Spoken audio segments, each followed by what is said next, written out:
Greetings everyone and welcome to the Cello Zone. I'm Brian Grimm and today we've got the first episode in a new series called Setup Madness. In episode 1 we're going to be focusing on the Perpetual Soloist Strings from Pirastro. Okay, so we've got the medium gauge A and D strings and the Cadenza C and G strings, which are a lower tension G and C string. I've had these perpetual strings on my cello for not quite a year, maybe 10 months of solid playing time.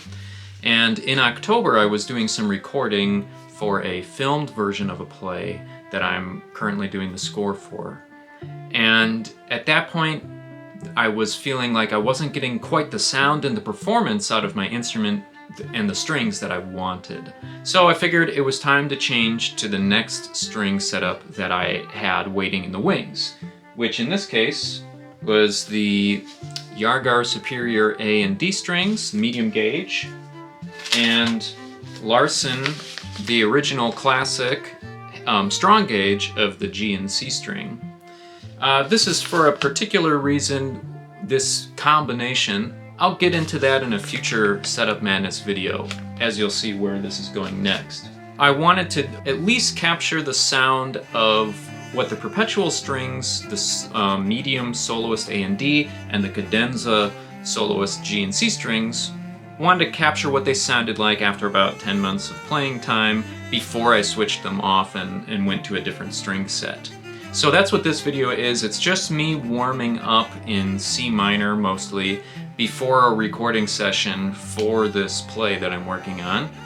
And I'm using 4 different bows to get different colors and sounds out of the strings, so you're going to hear all of that color as I warm up. And as we go through these Setup Madness videos, at least for this series of episodes, I will be sure to play just the open string, kind of up and then down on each individual string, and then also open string double stops. And then way at the end, after we get through the full transformation of changing one string at a time in each episode, I will do a separate video, which is a cut-up back to back to back of all those open strings, so you can have a comparison by the time we get to the end of those episodes. So that's not going to be available right now, that's going to come later, but I just wanted to give you a heads up that in the future there's going to be a video coming out which is a string comparison of all those open strings back to back, so you can kind of hear the difference in the resonance of the instrument, even keeping 3 strings from one set but changing to a different A string or changing to a different C string. It's going to change the sound and the character of the instrument, so you can kind of hear that. Now I will say that this, as in comparison to some other new set of strings, the perpetual strings, it's not very fair to them, because when those strings were new, they were very lively and they had a lot of overtones and sparkle going on. Even though they're a very dark sounding string, the sound of them new and the response of them when they're new compared to at this stage of when they're old and dead, it's night and day. I mean, it's a totally different string at that point. You know, with these steel string setups, a lot of people, you will leave them on for a year or maybe 2 years, depending on what your budget is. And so I think it's important to know not just what these strings sound like when they're new and fresh, but also what they sound like when they're old and dead, because you're going to spend the majority of the life of that string playing on it when it's kind of worn out and a little bit dull sounding. So I think it's kind of helpful to hear that too. And I have a lot more to say about the perpetual strings, which I will do a full kind of review on what my thoughts were in a later video.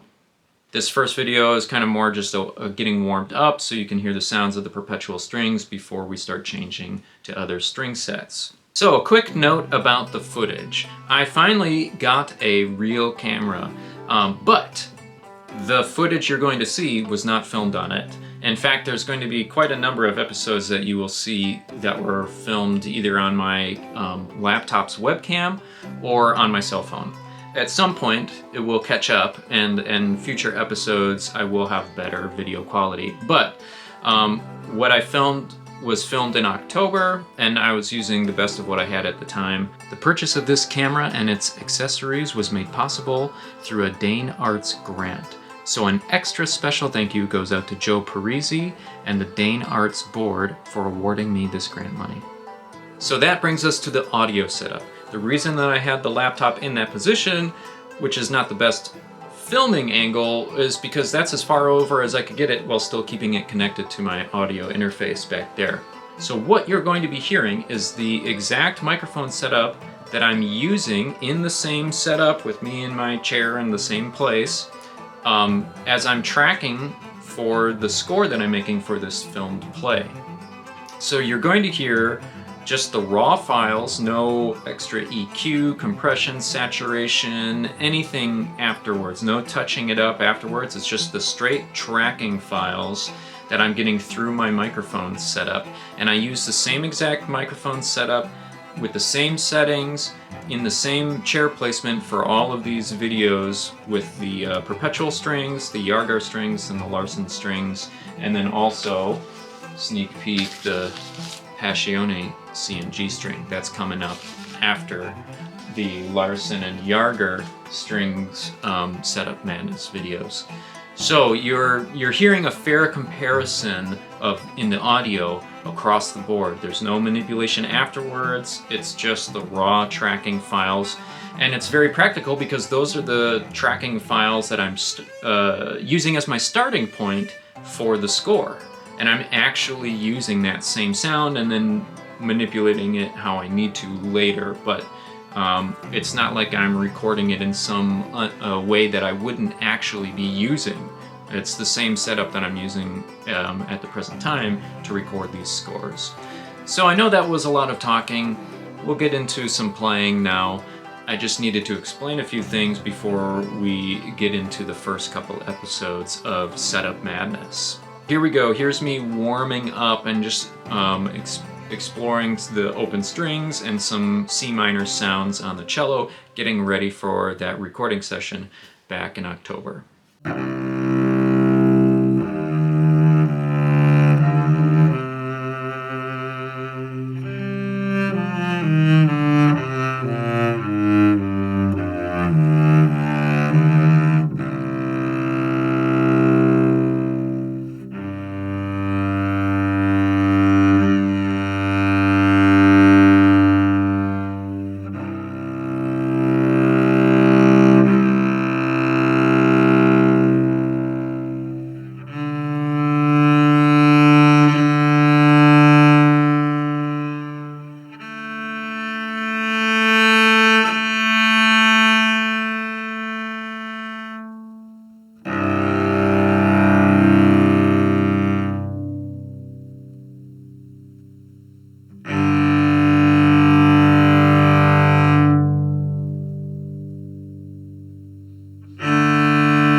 With a classical transitional Dodd bow.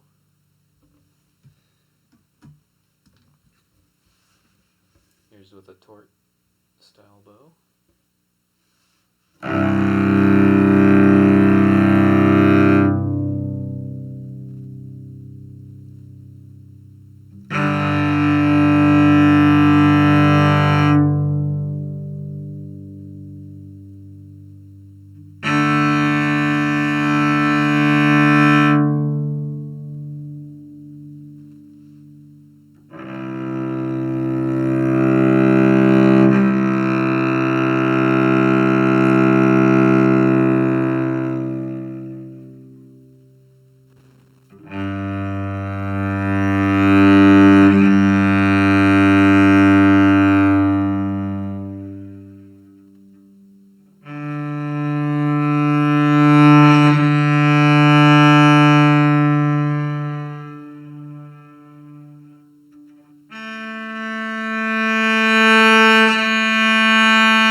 Baroque stick with black hair.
custom-made bow, beechwood.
Okay, so there you have it, some sounds of the Perpetual Soloist Strings, the medium A and D, and the Cadenza G and C string, with about 10 months of playing time. At this point, they're not giving me the sound and performance that I need, so I'm switching setups. I will be doing a full review on these Perpetual strings a little bit later to give you my thoughts on how they played, what they sounded like, things I liked, things I didn't like, all of that. That's not what this video series is about. It's more about compare and contrast and kind of observations as we go from one string set to another string set. By the way, the suite of music that you've been listening to in the background is an original piece that I composed and recorded a year ago, and I actually switched to the Perpetual strings while I was working on and recording this piece. So what you're hearing, especially with the cello solo in the first movement and all the celloing in the third movement, is the sound of the brand new fresh Perpetual Soloist strings. So if you want to hear the full recording of that and really listen to what it sounds like in context of a recorded piece of music, you can go to my grimmmusic.bandcamp page, which I will link in the description. This is a little bit of a different format than I was originally intending with my YouTube videos. It's just something I thought might be helpful to actually film and document while I change string setups and then put that out there. It's a little bit more of a long format video.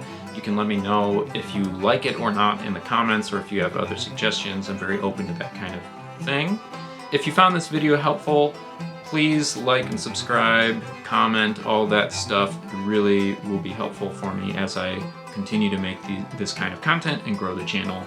For those of you who choose to subscribe to my channel, just know that this isn't the only type of video content I'm going to be putting out. This is just one series called Setup Madness, where I feel like I can add some value and different perspectives to the string reviews that are already on YouTube.